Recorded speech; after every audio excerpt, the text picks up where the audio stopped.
Hello guys, नोंथांमोनखौ आंनि चेनेलाव गासैखौबो बरायनाय जाबाय। लोगोफोर, आं दिनै नोंथांमोननो मोनसे आर्निं भिडिअ लाबोदों। लोगोफोर, नोंथांमोना जुदि 587 इनभेस्ट खालामोबा लोगोफोर डेलि इनकाम 176 मोनगोन। नोंथांमोना 49 डेज मोनगोन। 49 डेजआव नोंथांमोना 8628 मोनगोन। लोगोफोर, सेकेन्डआव नाय 1670 थाखायाव डेलि इनकाम 534 मोनगोन। लोगोफोर, 49 डेज टटेल 26,185 मोनगोन। ओमफ्राय 5270 निखौ खालामोबा नोंथांमोना 1791, मानेखि 1800 लाब जाबाय थागोन सानफ्रामबो। ओरैनो खालामनाल' दोननांगौ, इनभेस्टल' खालामनांगौ। 48 डेज मोनगोन। नोंथांमोना फैसाखौ डाइरेक्ट मोनखागोन। 86,000 मोनखागोन नोंथांमोना। 15,700 खालामोबा नोंथांमोना डेलि इनकाम 5,652 बेखौ मोनगोन। 48 डेज 2,71,296।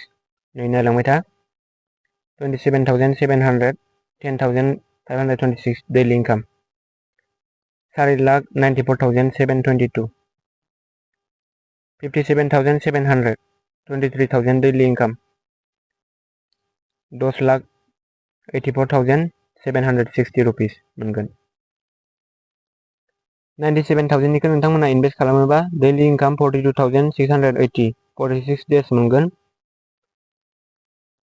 19,63,280 मोनगोन। लोगोफोर, नै सलार पावार 1,87,000 बेनो लास्ट। लोगोफोर, 46 डेज 39,56,920 इनभेस्ट खालाम। लोगोफोर, होमबानो मोनगोन।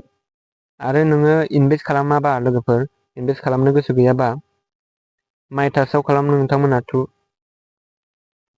नै दसे नेथ'नानै नोंथांमोना नेयाव साइन इनआव लोगोफोर 7 रुपिस मोनगोन नोंथांमोना।